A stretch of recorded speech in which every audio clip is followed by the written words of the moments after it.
நிறைந்த மரியே வாழ்க.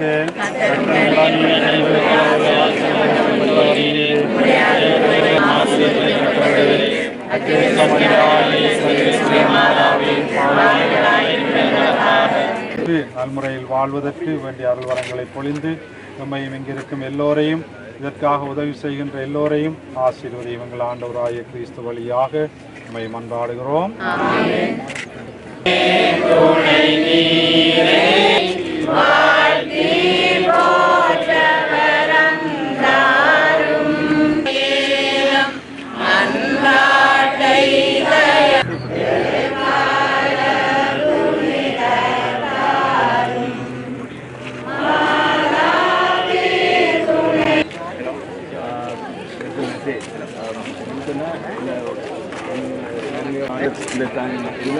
இந்த காலத்துல இந்த கேம்ப் விடுபடை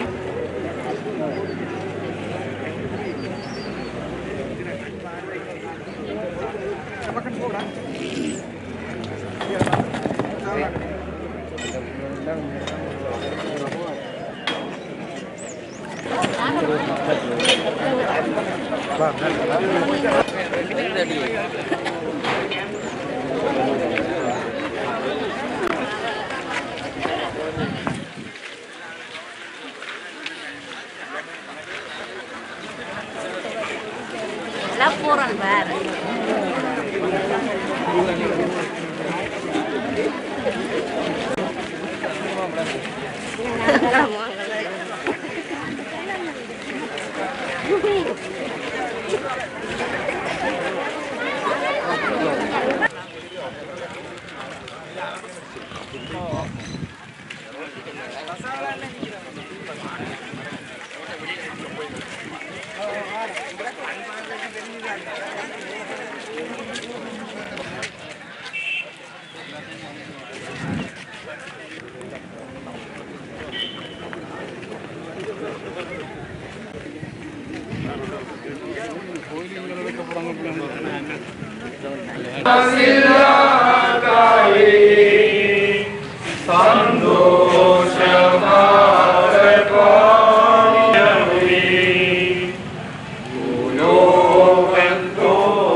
காணி பக்கம் ஜனக்கு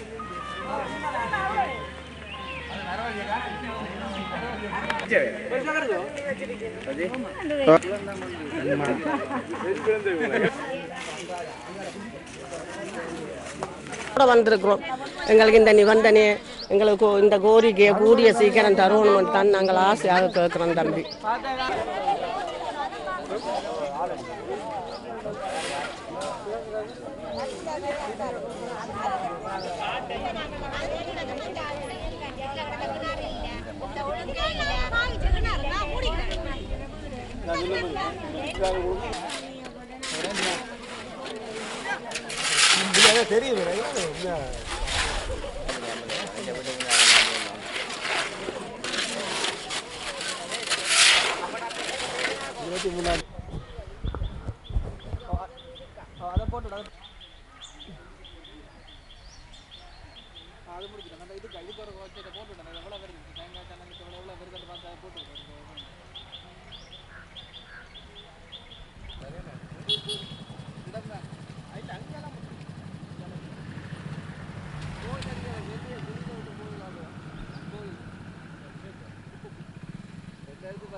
கல்லெல்லாம் உட்காந்து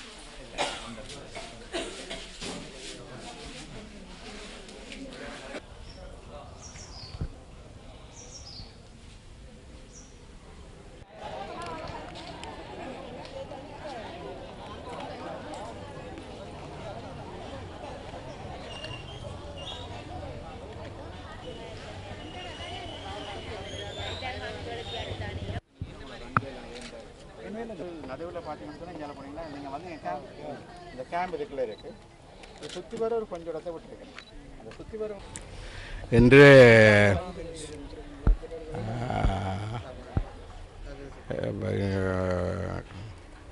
கிராம சேவர் இலக்கம் 244 அது ஏறத்தாழ 400க்கும் மேற்பட்ட குடும்பங்கள் குடியிருக்கக்கூடிய ஒரு பிரதேசம்.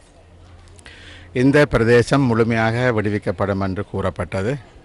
அதன் பிரகாரம் 200க்கும் மேற்பட்ட குடும்பங்கள் இன்று வருகை தந்திருந்தன. ஆனால் இங்கு வருகை தந்த பொழுதுதான் நாங்கள் பார்க்கிறோம் அந்த கிராம சேவர் பிரிவினுடைய முக்காவாசி பிரதேசங்களும் விடுவிக்கப்படாமல் ஒரு சொற்ப இடங்கள் மாத்திரம் விடுவிக்கப்பட்டிருக்கின்றது.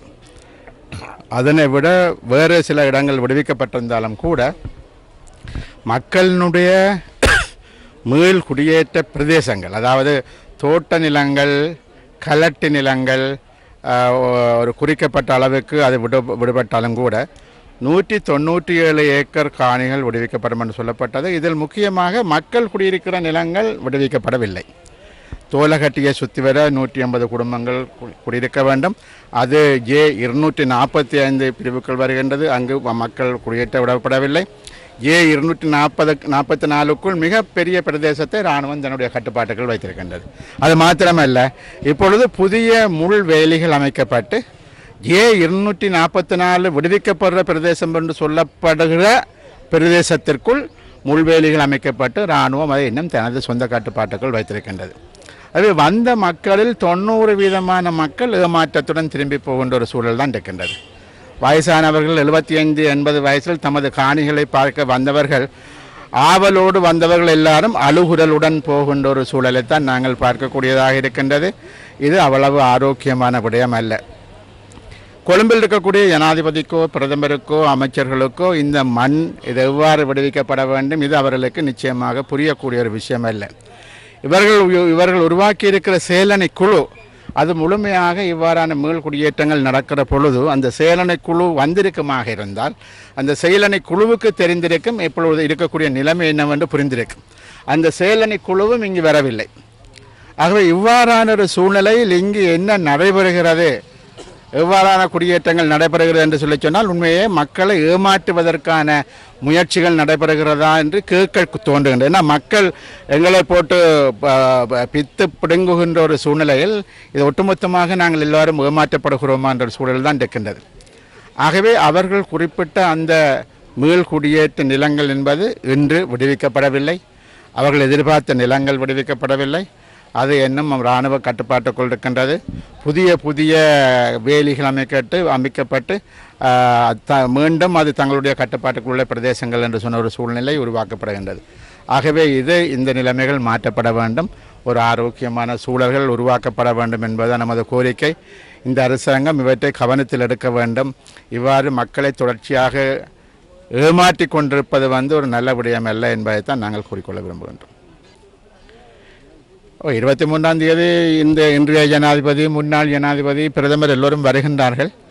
மக்களுடைய ஏமாற்றத்தை பற்றி அன்றைக்கு எங்களுக்கு நேரம் கிடைக்குமாக இருந்தால் மக்களுடைய ஏமாற்றங்களை பற்றி நாங்கள் அவர்களுக்கு சொல்லக்கூடியதாக இருக்கும்.